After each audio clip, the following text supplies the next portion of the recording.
Everybody, this is Kevin Ring with FAM. We're back for another heart-to-heart series discussion. I could not be more happy to have with us today Van Jones and Sean Hopwood. These are two of the best advocates, I think, in the country for criminal justice reform, both incredible, impressive backgrounds, and both give so much of their time to doing this work that we all care about so much. And so I wanted to have them on to talk about what they're both doing in this time with the COVID crisis, sweeping through the prisons, um, their suggestions for what people who want to get involved can do, and really just hear from you. I've gotten a lot of the questions already that you have submitted. But first I want to, introduce both of them and give them a chance to speak about what they're doing. First I'm going to introduce them. Van Jones, if you should look up this biography, it's pretty incredible because Van has started some of the most influential organizations in the country. Ella Baker Center for Human Rights, Color of Change, Green for All, Cut 50. Now he's the CEO of Reform Alliance. He has served in the Obama administration. And I've said this to him before, all those things are amazing, but I still think the best thing he does is his commentary on CNN. I don't know if it's because we're roughly the same age, but I always think he's dead on. Even when I disagree with him, I think his analysis is incredible. And I would also say this, and this is true of both of our guests, is that they know it's going to take everybody to win this fight. And so I think if Van ever gets criticized, it's because he has an open heart and open mind to those who disagree with him. And it's unfortunate that in this day and age, you can get in trouble for that, but he does it.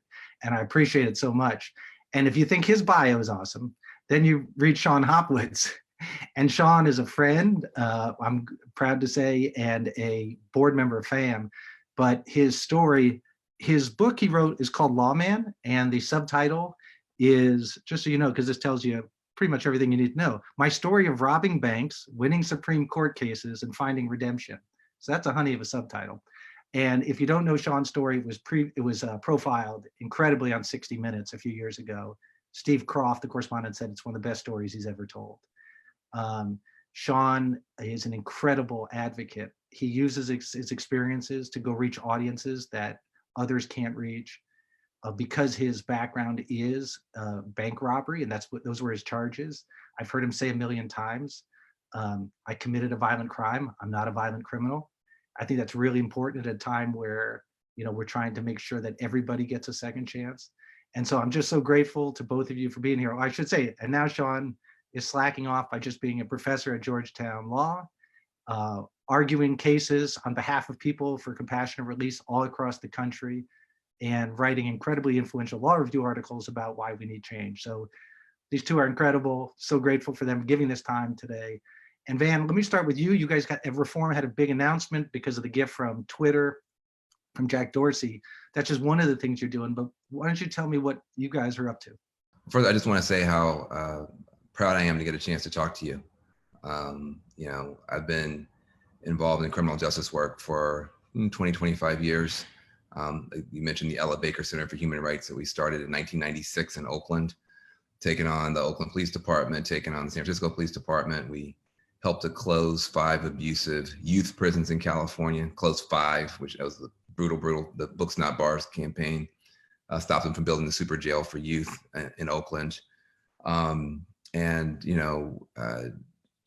those days, it was very tough to get any support at all for criminal justice reform.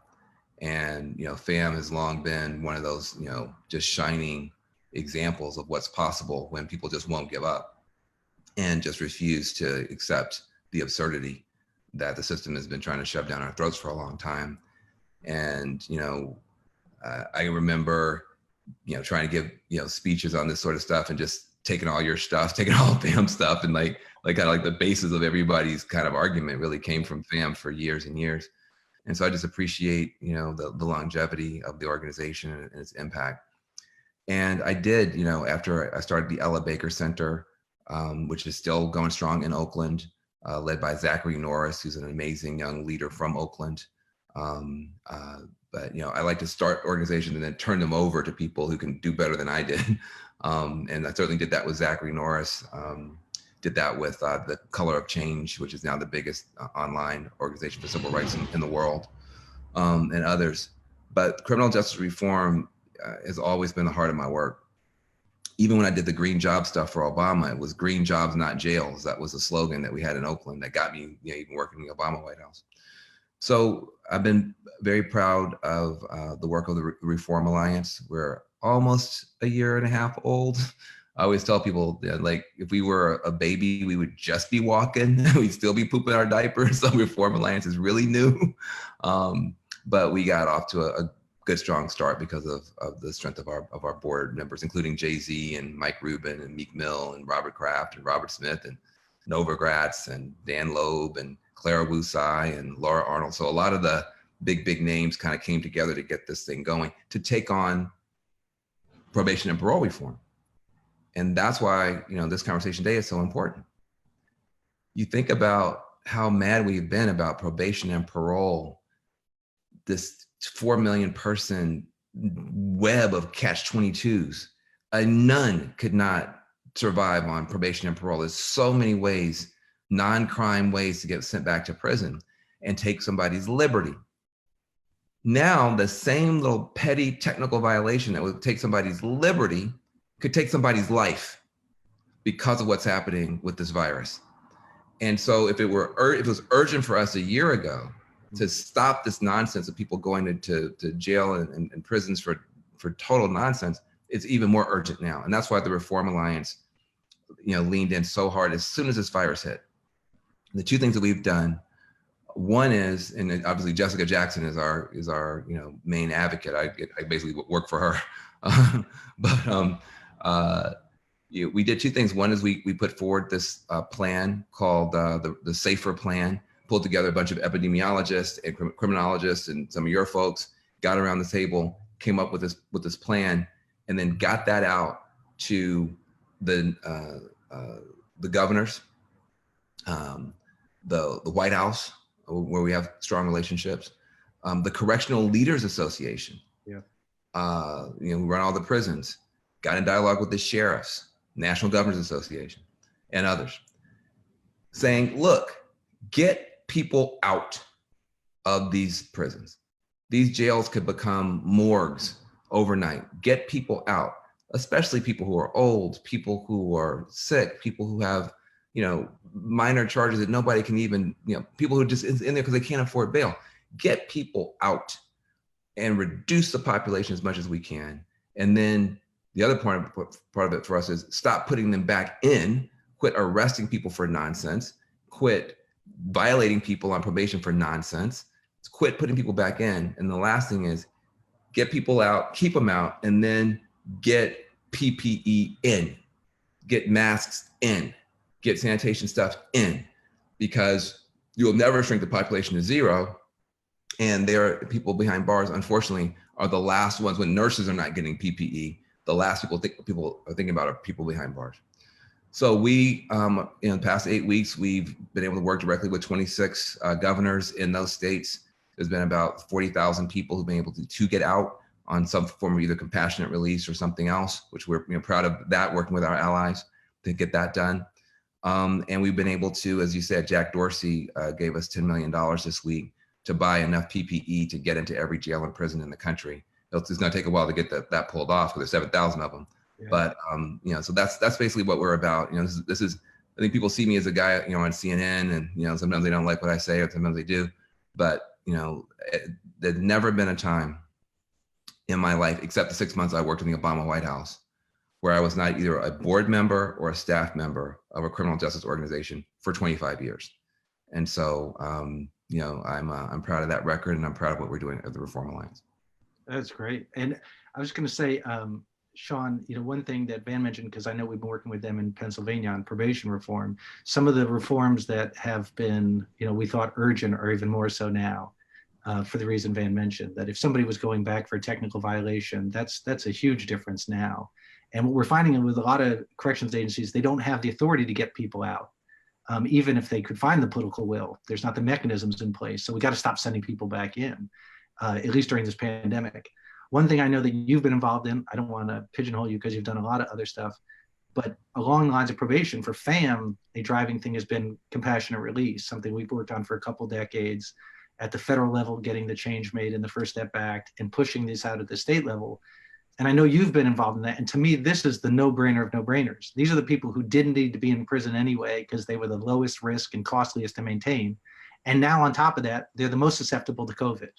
So the idea that we're keeping those people in is crazy. And I know you're spending every free moment you have trying to get those people out. So what does that fight look like on the front lines? Well, thanks for having me, Kevin. You know, when you were giving us the introductions, the one thing I realized that's missing from Van's resume is we got to get that guy some felony convictions. He's got everything else. We got to get him some felonies. Yeah. Hey, listen, you never know. It could happen. Yeah, you know, I have been working on compassionate release now for, I mean, almost 2 years. And Kevin, you know as well as I do that what's interesting about the federal compassionate release is DOJ tried to thwart the First Step Act, almost every provision of it, but there was very little discussion of the changes made to compassionate release.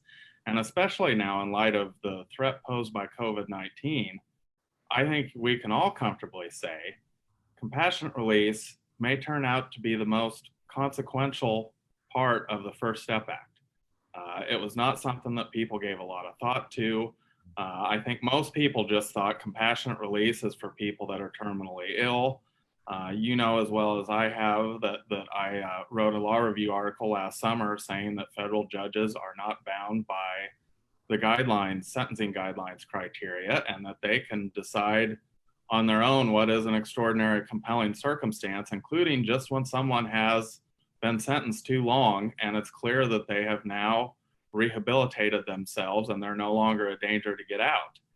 And so, you know, I put that article out there in June of last year, and there were more than a number of people who just thought, oh, federal judges are never going to do this. They are never going to take this discretion back and get people out. And they certainly aren't going to do it for people who are complaining, who were sentenced under parts of First Step that were not made retroactive. But I never thought that. And I thought there would be some federal judges that would step up, and that some judges that, you know, I've probably spoken to 300 federal district court judges in the last 2 years in my speaking events.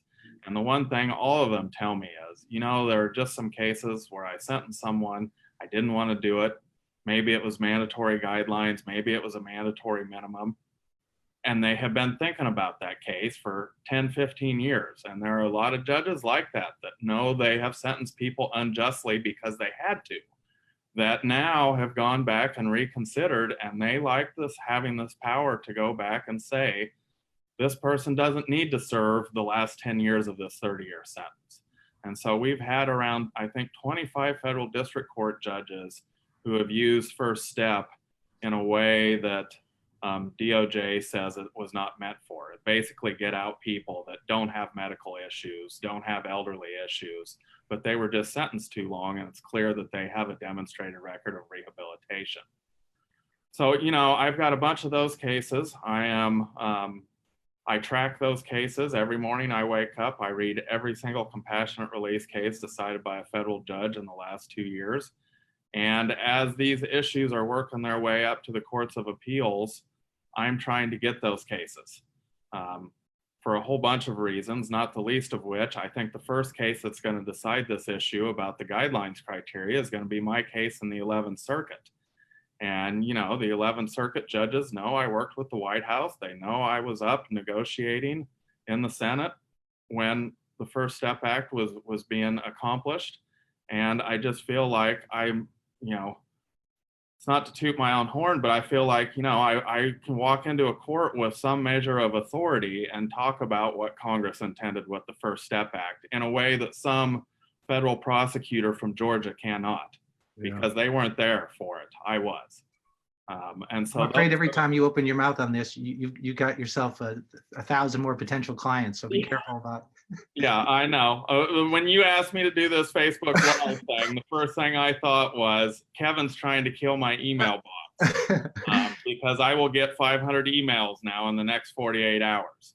Well, let me just say this, though. I will tell all of those people as I throw it right back to you, and I say you need to contact FAM and their Compassionate Release Clearinghouse, and they'll find you a lawyer. Yeah. Because I don't have the means and ability to just take on every case. So what I am prioritizing are the cases where it's not going to just help that person if they win. You know, this case in the 11th Circuit, if we win this case, I think hundreds of federal judges will feel comfortable granting compassionate release on these grounds and not feel like they have to worry about getting reversed by a court of appeals. Right. So, you know, I'm looking for the cases that are going to have a lot of impact. And, you know, I'm monitoring what's going on in the federal prison system. I've been an advisor on a lot of those ACLU lawsuits against various federal prisons. And I'm just trying to, you know, navigate and get some wins in the courts so that other people can take advantage of it. Well, let me just say this. We all were involved in the First Step Act, and I you know, there were a lot of good came out of that. I mean, there's a lot of people serving life sentences because of that crack retroactivity that are home. There's people now who's serving long sentences or life sentences. Yesterday, Kenny Kabinski, a life sentence for pot, just got out for his compassion release. And Van, you're so much better at this than I am. And you see a glass half full a lot of times. And I get so frustrated with some of the lack of progress. But I looked this morning, the federal prison population in 2013 was 219,000. Today it's 168,000. So as the country's population has grown in that short period, that's 7 years, the federal prison population is down 50,000 people. That's First Step Act. That's the Fair Sentencing Act, the crack retroactivity that passed under the Obama administration. That's the guideline changes, the crack -2 and other ones. So there's been progress. It doesn't always feel that way. Yeah. And so I think that's great. You were talking about the releases at the state level, COVID. I have been frustrated that there hasn't been more. So tell me, make me feel more positive. Well, there should be a lot more. So I think that, you know, it's funny, sometimes you start drilling down and, you know, you kind of start making, and then you hit something hard and you realize that it's gonna, like, there's something in the way. Yeah. And part of it is, of course, you know, state governments right now are just having like they're crippled too. it's like, you know, you got people working from home for the first time, their laptop doesn't work. I mean, so you have a lot, but there's something in the way. And I think we have not made as much progress as I had hoped and thought in just humanizing folks who live, you know, behind bars. And I think we're going to have to amp up the pressure now because, you know, 7,000 jails and prisons across the country. Each one of them could be the next New York, or all of them could be the next New York. If you want to defeat the plague, you cannot defeat a plague on the outside of a prison and let it run free on the inside, because if nothing else, the guards and food services and everything, you know, was going to come. If you don't care about people on the inside, people on the outside are going to be impacted as well. That's happened in Asia, where they didn't take seriously the migrant camps and other places where disfavored people lived. They thought they had beaten the plague, and then guess what? I don't call it the pandemic, I call it plague. It came rushing back. But what I will say is this. This is the first time in my life that every single person who ran for president, from Bernie Sanders to Donald Trump, ran as some version or some flavor of a criminal justice reformer. Even Trump is not running as I'm going to build a bunch of prisons, I'm going to do 3 strikes and you're out, I'm going to lock up a whole bunch of people. Even Trump is not doing that. In other words, we went from a bipartisan consensus where Democrats and Republicans agreed that they should build more prisons. In the 90s, the only thing they agreed on was build more prisons. So we had 2 mass incarceration, build more prisons, NAFTA, and some dumb wars. But in general, the main thing that the 2 parties agreed on in the 90s when I first got in this fight was, Bill Clinton, 3 strikes and you're out, all that kind of crap. We had 2 pro-mass incarceration parties in this country until really 2016. 2016 was the first time the Democrats went on record saying they want to do criminal justice reform. Trump, of course, ran against it. But by the time you get to 2018, both parties now are some form, and every candidate are some form of justice reform. That is massive. And that came about because of people who we know, people who are on this call, people who are directly impacted, who fought when it was tough, who fought when neither party wanted to listen, and who laid the groundwork for one of the biggest sea shifts in American politics and public opinion. And the First Step Act, controversial though it was for some, really crystallized that. You know, having President Trump sign that bill, and some of us were in the office when it happened, watching in the Oval Office when it happened. When he signed that bill and Republican lawmakers cheered, it got the Republican Party out of the sniper tower, and it got a lot of Democrats who were, you know, on the wrong side of this out of the sniper tower and down onto the field with the rest of us to figure out how we can make some progress. So I think that's a very good thing. However, it turns out if in the middle of a plague where human beings could literally die, nobody was sentenced. I don't care what your underlying offense was. No one was sentenced to die by a virus in an American jail or prison. No one. If in the middle of a plague where there is the authority and where you can find authority to let more people out, and lawmakers and other officials are not doing it, it does show that we have a lot more work to do. So we've turned a corner, but there is a long highway in front of us. And, you know, and so I'm proud of what we've been able to do, but I'm sober about what we have left to do. Yeah, you know, to your point about the sort of the atmosphere, Rachel Barkow, Professor Barkow was with us yesterday, and she mentioned that whatever you think of President Trump, he bought one Super Bowl ad, right? His campaign bought one ad. And even if you thought, well, this is cynical, his pollsters must have thought that was what's going to sell. Yeah. And so that's interesting. Let me say something about, Cut 50, which is another one of the organizations I was blessed to get started, and I'm still on the board over there. That organization and the Empathy Network that, you know, Lewis Reed leads, and, you know, Michael Mendoza heads that up now.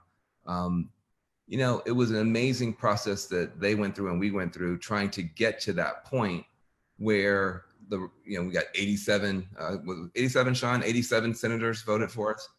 It was amazing, you know. It was weird to say that number out loud, doesn't it?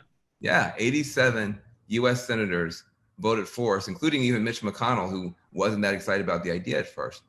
Climbing that mountain, and, you know, a little group like Cut 50, I mean, you know, with this little grassroots network across the country trying to figure out a way to do it, and our allies working alongside, you know, FAM, Urban League. I mean, you can go through the list, but it's not a long list of groups, you know, that were walking the halls with Sean Hopwood, you know, knocking on all those doors.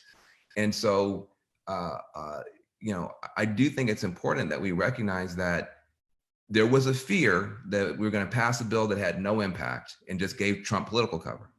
And in fact, I think what happened is we passed a bill that with hard work does have some real impact. And to the extent that it gives him cover to support our movement rather than tear it apart. And so those are two things I think that I appreciate Sean for his leadership on that thing, and Cut 50 as well.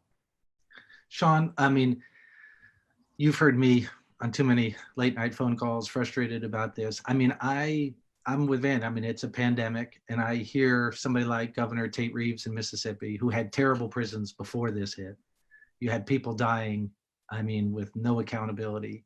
Say the other day when asked, I'm not using this pandemic as an excuse to let criminals out of prison. I mean, that mindset still does exist. And I mean, what do you say to those who just don't see the humanity or think, you know, I mean, to call this an excuse, these people weren't sentenced to life in prison. So how do you reach those people? How do you talk to lawmakers or others and explain to them bigger values at stake? Yeah, I mean, I think first I say, you know, would you're standing here speaking with me right now, if it were me, you're saying that I wasn't worth releasing if I would have been in prison and the virus, I would have been vulnerable, you would just leave me there? No, you like this story that, you know, has happened with me coming out. Well, that story could happen for people in your prisons if they're given a second chance, but they don't get a second chance if you can't keep them safe. And we know that the prisons, even under best case scenario, can't keep people safe. And so I try to talk to them about the humanity. But honestly, you know, I'm also a lawyer. I tailor my arguments to my audience. And a lot of times, you know, with this COVID stuff, I make the case that if you think it's just the people in prison who are going to suffer the consequences when these prisons have outbreaks, you are confused, because every one of the federal prisons that have had bad outbreaks, it has spread to the staff, and then it has spread to the community.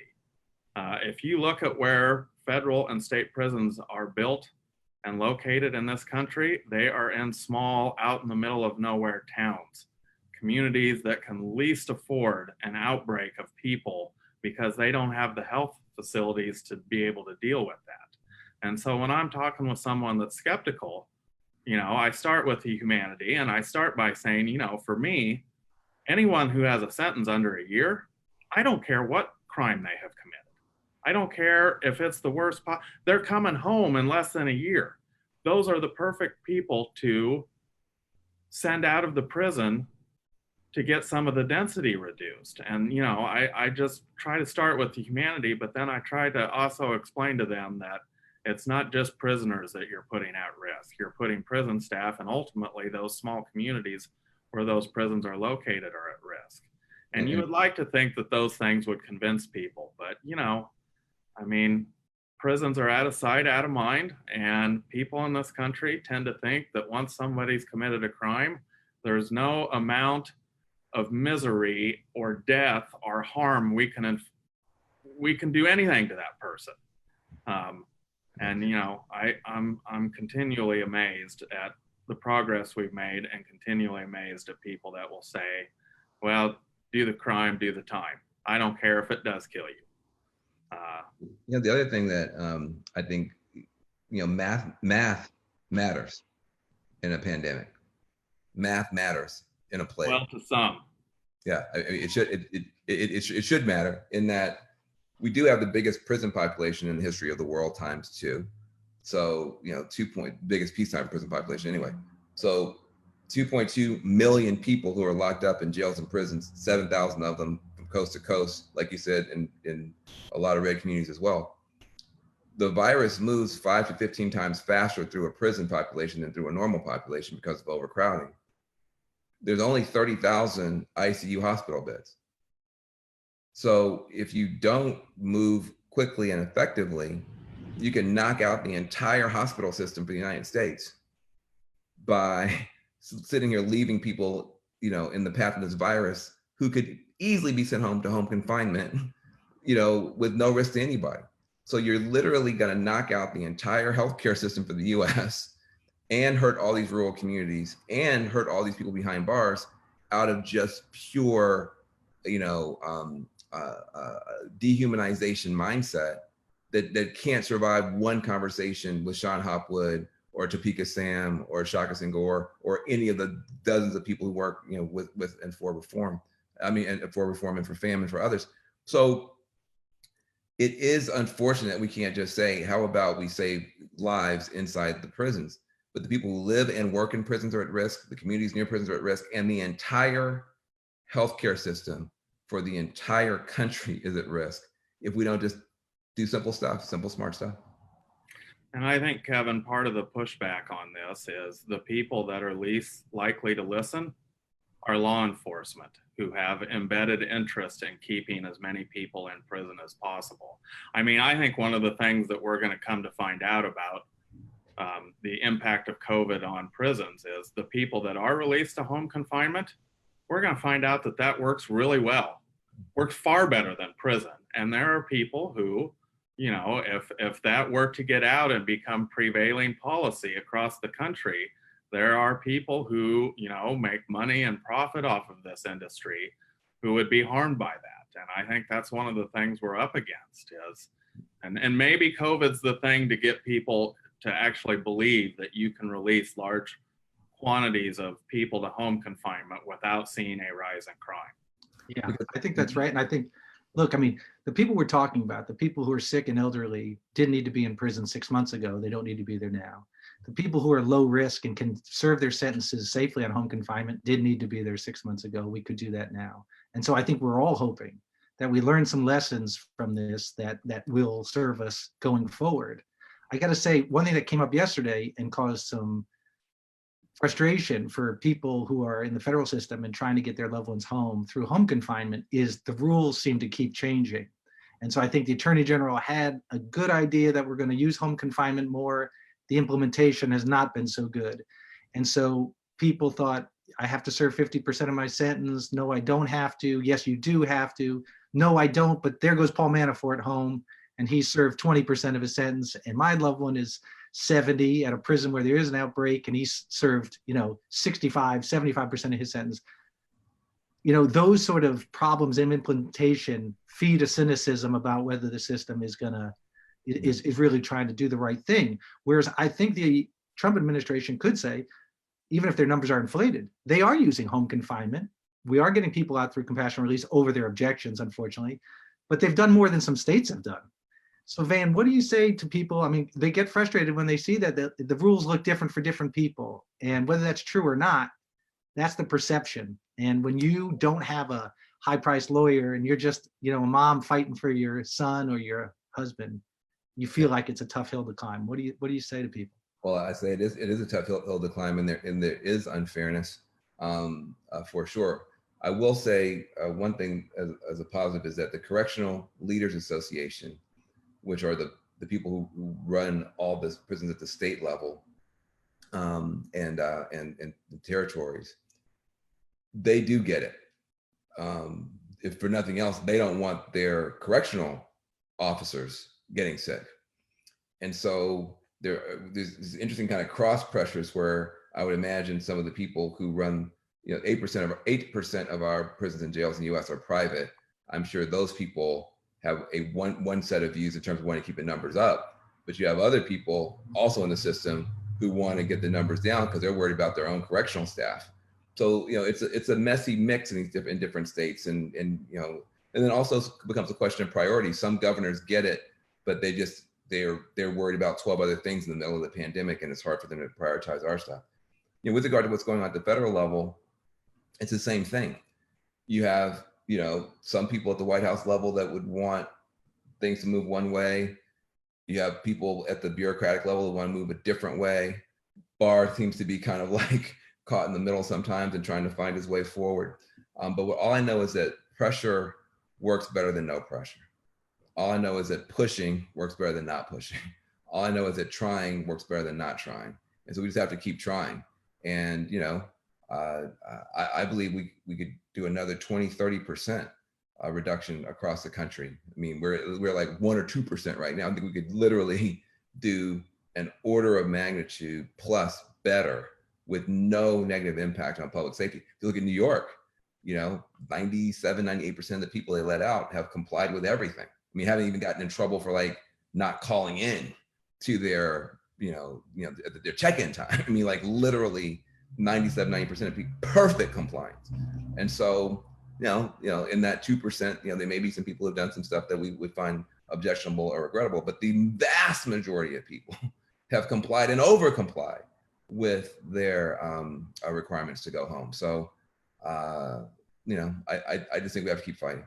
Do you see any states, Van, that are, that encourage you more than others? Where, I've seen it in Pennsylvania. I think Secretary Wetzel is trying to do the right thing. And I think he's using the authorities he has. He just doesn't have the authority to do everything that he would want or that we would want. In other states, there's not so much. And so do you see a model? Do you see somebody doing something that other states should emulate? I don't want to prematurely brag on anybody because we still got requests out for people to earn a little bit of praise. So I don't want to prematurely brag on anybody. I tell you, I couldn't be more frustrated though with Mississippi. I mean, it's really, really frustrating. The outgoing governor there, Bryant, was a lot more aware on these issues and had more courage. The existing administration just doesn't seem to give a damn. So I'll save my praises for better performance across the board, but Mississippi has already earned my wrath and frustration. Sean, I'm going to ask you something. Some places we're finding, and this is going to be something that I think we in the community are going to have to do going forward. I think in some cases there's not political will, right? In other cases, there aren't the authorities that exist. Like at the federal level with compassionate release, I mean, you can get to court, and a lot of people write to us and say, can you do this for help us in state court? We've trained over 200 lawyers. We've matched 700 people in federal prison with lawyers. They're going to court. They're going to get their day in court. They're not all going to win, but they're going to get a chance to get out. And judges are responding. I mean, this is a nice thing about the courts, getting this out of the political branches and letting the courts weigh in on some of these people. They don't want to be a party to a massacre in these prisons, so they're letting people out. That's not the case in some states. And then even in the states where they seem to have authority, they're saying, no, we can't do anything. So they're closing businesses at gunpoint. We got authority to do these big major things outside of prison. And then it's like, well, how about using that authority to fix the prisons? And all of a sudden they read statutes a little crabbed. I mean, in Florida, we found that the Department of Corrections has the authority to let people out on furloughs, and they're saying, actually, we don't. And so, how do you push on that? And what do you say? I mean, I think it's difficult for the political branches to do this. Van doesn't really have anyone to praise. I do. I think the one group of people that can be praised in this so far, and it's not been perfect and it's not been 100% across the board, but if I had to pick one group of people who I think are taking it seriously, it would be federal district court judges. Judges who, especially federal judges, life tenure, they should be the ones that are going to have to do this, because I just don't think the political branches, as much progress as we have made in the last 5 years, there are still people that are worried about the Willie Horton. I let out the wrong person, they get out and commit a heinous crime, I'm going to lose my job, I'm not going to get elected in the next election. And at least in the federal system, you have the backstop of federal judges who honestly have been really good.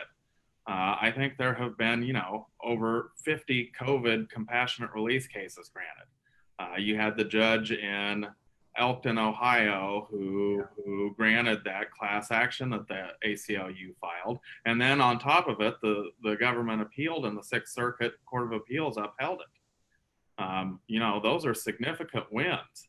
And the fact that judges are seriously considering these cases, including in cases where people have mandatory life without prison sentences and they're cutting people loose, I think that's the one group of people that has shown that we can count on somewhat. And I do think that they realize, when I sentence someone to prison, I didn't realize I was sentencing them to maybe certain death. And for people that are vulnerable, these judges are getting them out of the prison system. Again, it's one of the reasons why I think compassionate release will ultimately be one of the most meaningful parts of the First Step Act. And for me, it's especially gratifying to wake up every morning and read these cases where judges are letting people out. Because like FAM and like Van, and Van probably got this far worse than anybody, there were a lot of people who were very angry at us for supporting the First Step Act and who said this won't do anything. Imagine if we didn't have the First Step Act today, all these COVID guys the older guys and women who are vulnerable, they would still be in prison. And there would be no way to get them out. So, it's been gratifying to watch how big of an impact the First Step has had. And well, I want to say something, both about FAM and about you, Sean. Those were tough days to see the criminal justice movement divided. I mean, all of us came up together. I mean, all of us. I mean, and we're scratching for the same little small grants from Open Society. I mean, there was no funding for years, for any of us. And every battle was hard won, and we all signed the same petitions. And so to be in a situation where suddenly there's division, I hope we don't ever go through that again. I think we can have an outside-inside strategy. That's not a problem. That's just normal. Some people on the outside pushing for more, some people on the inside trying to cut the best deal they can. And there's naturally some, rug burn in that. But I think that we're better people than the way that it played out, where it got so personal, it got so nasty, and there was social media, name calling, and all these different things, and a lot of rumor mongering and stuff like that. I think that we have to find the grace within our movement that we are calling for in the society. And, you know, to the extent that we want to see compassion and grace and understanding and empathy in the society, you know, I think all of us, you know, myself included, just have to do a better job of trying to hold some grace for each other. I think it was useful for some people to say it wasn't enough. I think it was useful for some people to say they wanted more. That was never my problem. My problem was we want more, and you're an Uncle Tom sellout idiot. Just if you could just leave that part out. Yeah. I don't think that part helped the bill. I'll put it that way. And I do think it hurt the movement. I'll say this, Ben. I think what you said is exactly right. I mean, there's so many places where we support something, it doesn't go as far as we want, so we say this isn't worth our resources to keep pushing and telling people to do it. We step back. To oppose it because it helps 100, not 200 people, seems to me to be a different and weird calculus. And I'm glad we didn't do that on this one. And I think the benefits have been, I hope people realize and are humble enough to say that we're better off with Matthew Charles home. We're better off with a lot of these people who are coming home, and that it wasn't perfect, and that we're not done. We're going back, and so. And the sky didn't fall. I think there was the idea that if Trump got a victory, then somehow like we were helping Hitler to be. I mean, I heard a lot of really crazy stuff. I never saw it that way. But the reality is, we are in a healthier environment than we have ever been to try to push for reform, and we have a long way to push. So let's try to help each other rather than pulling each other down. I mean, the other side says. I think the part that bothered me the most about it was, yes, the sellout comments. And again, I probably got 1/10 of the sellout comments that Van did. Sometimes, you know, I wouldn't be able to take it when I would see people attacking Van on Twitter, and I would start attacking them. And I just realized, like, Van doesn't need this, and I shouldn't be doing this. But I think the hardest part of the whole thing was being called sellouts by people who mean well, but, you know, they may have been to prison even, but they don't know how to read federal statutes. They don't know how federal law works. They've never litigated a federal case. They're not a lawyer. They've never stepped inside the Senate and heard what I have heard, which is, Sean, yes, I know this might be right as a matter of policy, but this is politically unfeasible. They've not heard those things. And for them to criticize and call people sellouts when they have no expertise to actually analyze whether the bill's going to be good or bad, that to me was the most disheartening part of the journey with the reform community during the First Step Act. Well, I'm being a terrible host because I got to get to the questions that people are asking. And a lot of them are, I mean, these are things that won't surprise you. People are really worried that if they've committed, look, they get lumped into categories. Violent offender, Sean, you know, we've talked about this with you. Even things that people don't want to touch, sex offender. You know, we know that there are cases out there with somebody who's, you know, sexting with you know, he's 18 and his girlfriend is 16 and they trade dirty pictures. All of a sudden he's on the sex offender registry for life. And so we lump people in and we say, well, these people, when we pass laws, we're not going to help them in any way. And no amount of programming, no amount of treatment. For drug offenders, we seem to say, we know that drug treatment and other things work better. They're better interventions than sitting in a cage for 20 years. But some other people, Sean, and you may be a unicorn because your story is so incredible, but I mean, Matthew Charles is one. His original state offenses included violence. He was not a violent person. He was at one point acted violently. How do we do that? But I mean, you know, at FAM, you know, it's no secret. Our thing is to sort of tell these stories and introduce people to these, to get to know these people, because the mind's eye creates something different. What do you guys suggest in that area? Because a lot of the people being left behind by these reforms, frankly, do fit into these disfavored classes, and they're just as capable of rehabilitation as anyone else. Well, it's hard. It's hard because you say the word sex offender to a policymaker, and that's a well, this meeting's over with. Right. And you know, the people that committed those offenses got left out of the First Step Act. They got left out of, you know, Amendment 4 to vote down in Florida. They're frequently left out of all of the reforms. And, you know, I don't know what to do. But what I'd say is I wouldn't want to hold up reforms for other categories of crimes that people have committed to wait until we have the political will to help people who have committed sex offenses.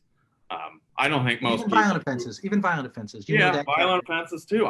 You know, I think there are ways to try and get what you want, like Van was saying, to try and get what is politically feasible at the moment, while having other groups make the case that this is not enough and really push people to reevaluate. I think that's the way good advocacy works on every bill. You're always going to have a group that's pushing for more, and a group again on the inside that realizes at some point we just got to take what we can take.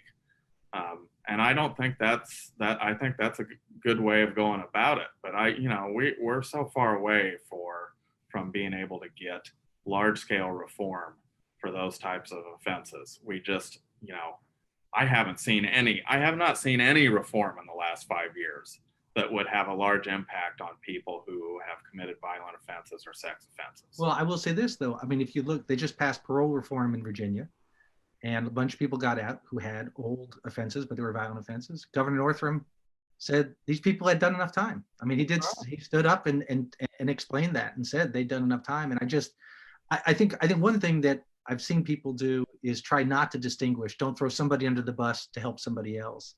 I think that's important. I mean, I think when I first started at FAM, people talked about low-level nonviolent drug offenders. And I think we realized that maybe by favoring some classes that we were throwing other people under the bus. Now, maybe we can't help those people today, but we don't want to make that job harder 10, 20 years from now when maybe the political will grows there. Well, that's why my intro, and you've seen me give it, I've given it to groups of prosecutors, judges, the President of the United States, churches, Rotary clubs. I say, my name's Sean Hopwood. I'm an associate professor of law at Georgetown University Law Center. I committed a violent crime, but I am not a violent criminal. And the reason I always start with that is, you know, I want people to think of those that committed violence as a state and not as a long-lasting character trait that you can never get rid of, because the social science says that's simply not true. Violent offenders have just as much chance of rehabilitation as any other group. Man, you know the politics of this. I mean, what's your view? I think it's I think if we want to move this piece in a serious way, we got to engage with Hollywood. We have to engage with Madison Avenue. The core story is broken. And you can yell at Van Jones all you want to. I'm a low-level pundit at one cable news station. I don't set the global narrative on crime and punishment. That is being done in Hollywood. That's being done in advertisement. That's being done on television. That's being done in Netflix. And so, you know, I would say, listen, I remember when in the 90s, look, I'm an old guy now. I was born in 68. I'm in my early 50s now.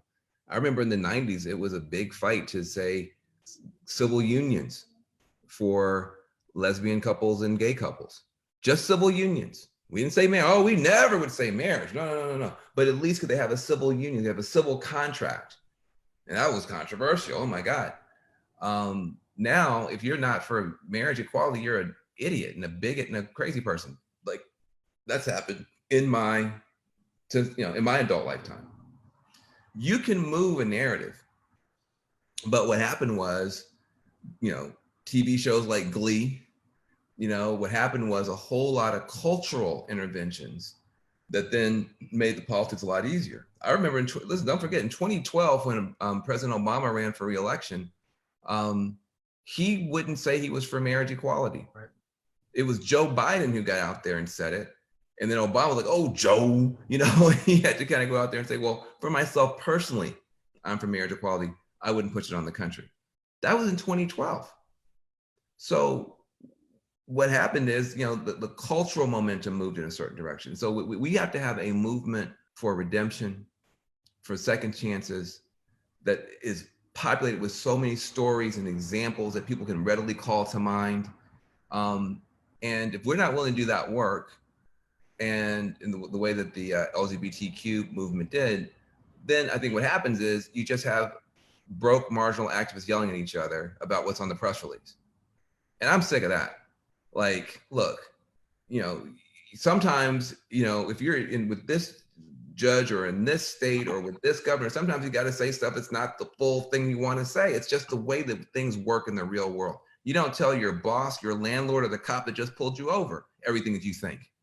So I don't understand why, when we're trying to advocate to get laws passed and to win court cases, we got to get beat up and say, well, if you don't say it all. So my view on it is, I'm very pragmatic, as you guys know, but my view about it is, this is something I want to see happen. I had a TV show called The Redemption Project that was all people who had committed acts of violence. And it was all about their pathway back. It's the proudest thing I've ever done on television, and I want to do more of it. But until we get Hollywood and Madison Avenue and the rest of the storytelling apparatus on our side, it's going to be a tough fight. Yeah, I just want to say I agree with that, because I always say, when people say, well, these politicians won't do it, I say that we got to do the work. I mean, that's on us. The one thing they do, I worked on Capitol Hill, you guys worked in politics. They know the polls. I mean, they're making judgments about what's going to keep them in office. So we know the secret sauce. Yeah. It's getting them reelected. And if we're telling them something that's going to hurt them, and we haven't convinced them that it's the right thing, and you know, that's on us. That's our job. And until we move the groundwork, they're not going to follow. And I got one more quick, but just to be clear, I'm saying this as an ally, right? Wants to have a completely different system in how we deal with all of those offenses. And I've committed my life to doing it. I just think that sometimes we focus our fire on each other and have these internal fights about it. We'd be better off, all of us, going to CAA, the big artist agencies, and bringing all of our stories there and begging them, spend the next 2 years telling stories of people who've done bad stuff, tough stuff, and who are now great people. We need 30 stories like that a season. You know, that kind of conversation would be more useful than just yelling at other activists and saying, well, you aren't left enough on the issue. Sean, I got a question here. It's again about Manafort. I think people are asking, like, he was in a place that didn't have an outbreak, and people are just wondering how do you justify that? And there's other questions about compassionate release, where judges are saying, or using it as an excuse to deny compassionate release, that the facility hasn't seen an outbreak, which seems to me a little backwards, because you want to get people out before that happens. What do you see? Is that what judges are doing? What's a better argument about getting people out? I mean, there's no great social distancing in prison. You can't get that fully done, but what would you say to people? No, we make the case in our motions that anyone that meets the CDC guidelines for being vulnerable to COVID should be out, regardless of whether there's a current outbreak in the prison or not. You're exactly right. And we try to make the case that, listen, Judge, you don't want to wait until there's an outbreak and the person gets sick. The whole point of this is to prevent them from getting sick.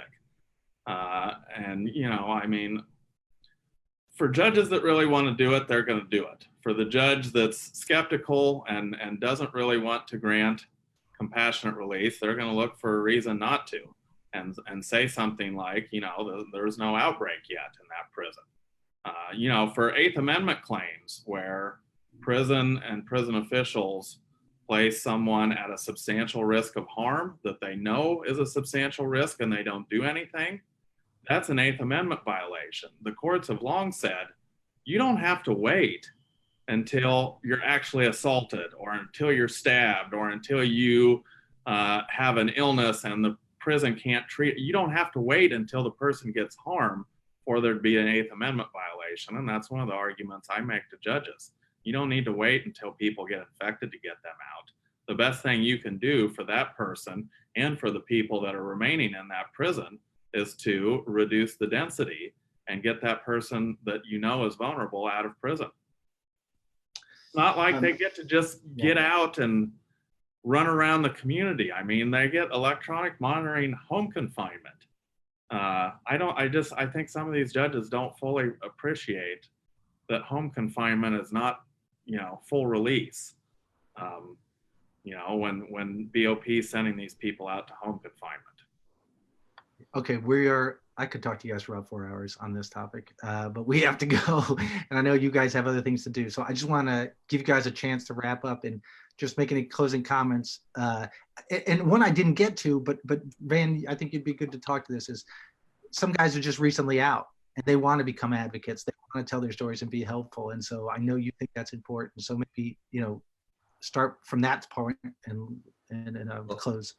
Well, look, if anybody's got pencil and paper, you can text the word empathy, EMPATHY, empathy, to this number, 97483. And I'll repeat that. You can text the word empathy to 97483. And that will connect you directly to Cut 50's Empathy Network in all 50 states. Always looking for good people, always, wanting to help people. We've got a pretty decent little left, right, black, white, and brown, bottom up grassroots movement going. And I encourage people to reach out. I also just say, this is it's probably the opposite of the conversation you had yesterday on purpose. There's been much more clinical, much more bloodless, much more tactical, much more advocacy oriented, but not because of lack of heartbreak on the part of the people on this call about what's going on. And for people who are watching because they have somebody that they care about. It's not a statistic, it's not a number, it's not a category, it's their uncle, their brother, their sister, their mother, their friend. We may not always, those of us with our roles may not always sound like it, but we're praying every night for you, and we're fighting as hard as we can. Thanks. Sean? Yeah, I don't think it's a coincidence that we've seen more criminal justice reform in the last 5 years than we have in the 30 years past. And in the last 5 years, we've also seen the rise of a lot of formerly incarcerated advocates. I think that's a necessary part of the reform community. And the good news is, while we haven't quite made as much progress on decarcerating the country, we've made tremendous progress in allowing people to have a second chance and have opportunities that, when I came out and I applied to law school in 2010, people told me I was a fool, that simply wasn't. I have students, people who have emailed me now who are in 40 or 50 of them with serious felony convictions who are in law schools from Yale Law School on down. 10 years ago, that was a pipe dream. So for those of you that are coming out of prison and want to get in this work, get your education and come help us and tell your stories and make a difference. I think when Cut 50 and FAM take formerly incarcerated people up on the Hill, that is what convinces and changes people's views. Unfortunately, it's not my law review articles. They're not reading those. But when we take those people who have gotten out, like Matthew Charles, and show them around to these senators about what can happen when you give people second chances, it's eye-opening. And I do think we need more formerly incarcerated people in the fight, but we need formerly incarcerated people that don't want to come in and pretend all of a sudden that they are the expert on everything the day they walk out of prison. It requires you to do the hard work and the education, the study, and understand the policy to do it. But I do believe we need more of those people. And luckily, at least on this podcast, you got the two groups, Reform and FAM, that are kind of the leaders of putting people that are formerly incarcerated to work and putting them in advocacy and leadership positions. And Cut 50 as well, my other hat. Cut 50, yeah. All right, since we're promoting, I'm going to get killed by my comms team if I don't mention you can text FAM to 21333. I do want to say this. I want to thank you guys so much for your time. I know you have to go. Next week, we're going to talk to Ebony Underwood and some affected families about what this lockdown on visitations is doing to families, because communication is getting harder with these lockdowns, and these may exist for the foreseeable future. So we want to talk about that. Otherwise, I want to say something that I say a lot when we close, which is a lot of affected families watching, becoming advocates for your families. Give yourself a break. This is hard work. It is exhausting. I had that interview yesterday with Clara LeBeau, Andrea Circlebear's mother. Afterwards, I could just about stand up. I had to go for a walk. We feel your pain, not as much as you do. But if I feel it, I can't imagine what it's like for you. So take a couple steps every day, make your calls, send your emails, do everything you can, go participate in a protest, and then give yourself some time off. You're a better person, better family member, better advocate when you're recharged, and you have your mental health. So with that, we'll see you next week. Thanks again to Van and Sean for everything you do and for taking the time. Thanks, Thanks, Kevin. Kevin. Thanks, Sean. Thanks, man. Go Fam.